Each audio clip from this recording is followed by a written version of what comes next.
नमस्कार दोस्तों, स्वागत है आप सभी का मेरे इस चैनल पर। आज मैं आपको बताऊंगा कि हमने 2 दिन में चित्रकूट को कैसे एक्सप्लोर किया।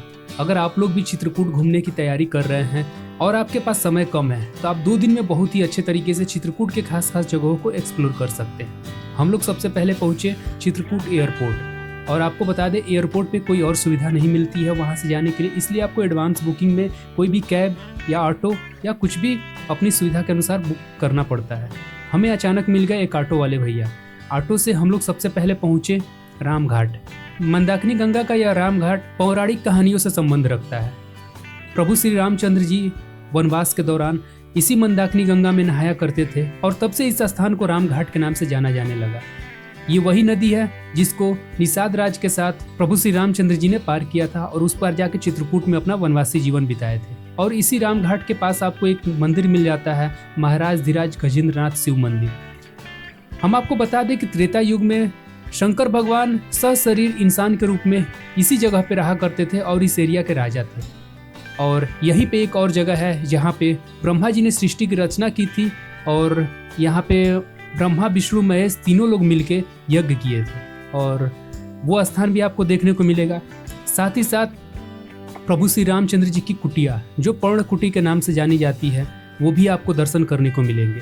तो आप पहले दिन रामघाट आ सकते हैं। मंदाकिनी गंगा में स्नान करने के बाद शिव मंदिर में जाके आप जल चढ़ाइए और वहाँ पे प्रभु श्री रामचंद्र जी के हाथों से बनाए हुए शिवलिंग का दर्शन कर सकते हैं। ठीक उनके पीछे है पर्णकुटी, जो प्रभु श्री रामचंद्र जी की कुटिया, उसका दर्शन कर सकते हैं। उसके बाद वहीं पे है तुलसीदास जी का वह स्थान जहाँ पर तुलसीदास जी ने अपने हाथों से हनुमान जी को और राम जी को चंदन लगाया था। और दोस्तों इसी रामघाट पर आपको मिल जाता है भरत मंदिर। कुछ सीढ़ियाँ चढ़ने के बाद आपको भरत मंदिर के दर्शन होते हैं।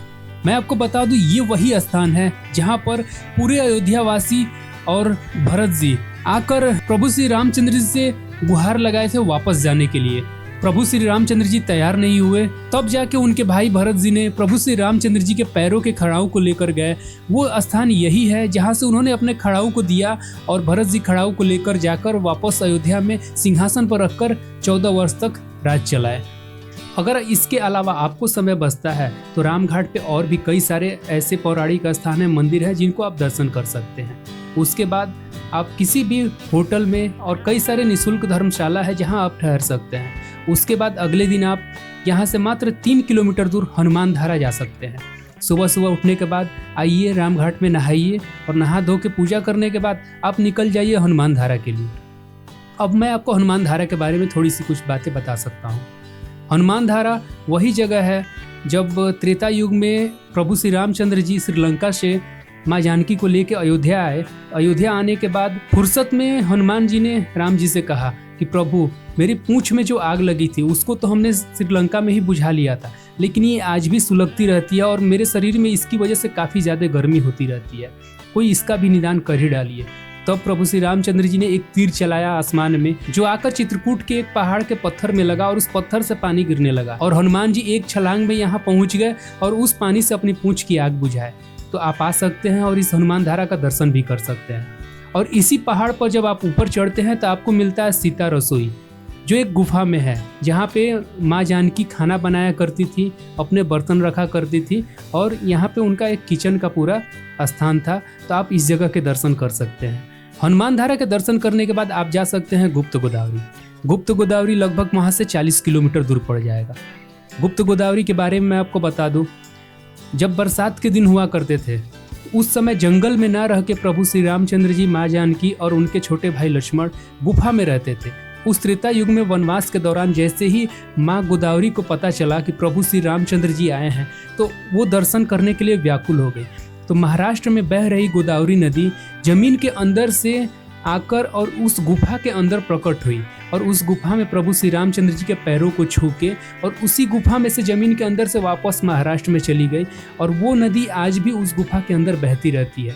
तो एक ऐसी नदी जो गुफा के अंदर निकलती है और गुफा के अंदर ही खत्म विलुप्त हो जाती है, उसी नदी को गोदावरी, गुप्त गोदावरी कहा जाता है। तो आप आ सकते हैं और इस गुप्त गोदावरी के दर्शन भी कर सकते हैं। इसके लिए कुछ चेतावनियां हैं जो आपको ध्यान रखनी पड़ेंगी, जैसे इसमें ऑक्सीजन की कमी होती है और एक साथ में 1000 लोगों को छोड़ा जाता है। तो किसी भी तरह के अगर आप बीमार हैं या फिर आप किसी भी तरह की बीमारी से परेशान हैं तो कृपया आप यहाँ ना आए, यह आपके लिए सही नहीं रहेगा। इस तरीके से आप 2 दिन में खास स्थानों को एक्सप्लोर कर सकते हैं जैसे हमने किया। अगर आपके पास और समय है तो आप अच्छे से चित्रकूट को एक्सप्लोर कर सकते हैं। और हाँ दोस्तों, मैं आपको एक और बात बता देता हूँ, हमारे चैनल पे एक ऑफर चल रहा है फ्री में चित्रकूट फ्लाइट से आने का। अगर आप फ्री में चित्रकूट फ्लाइट से आना चाहते हैं तो डिस्क्रिप्शन में एक वीडियो दिया हूँ, उस पर जाइए, क्लिक करिए, उस वीडियो को पूरा देखिए। उस वीडियो में फुल इन्फॉर्मेशन दिया हूँ कि आप किस तरीके से फ्री में चित्रकूट फ्लाइट से आ सकते हैं जैसे मैं आया। फिर मिलेंगे एक नए वीडियो में अयोध्या की सीरीज में। तब तक के लिए अपना ख्याल रखिए, अपने परिवार का ख्याल रखिए। Bye bye, take care.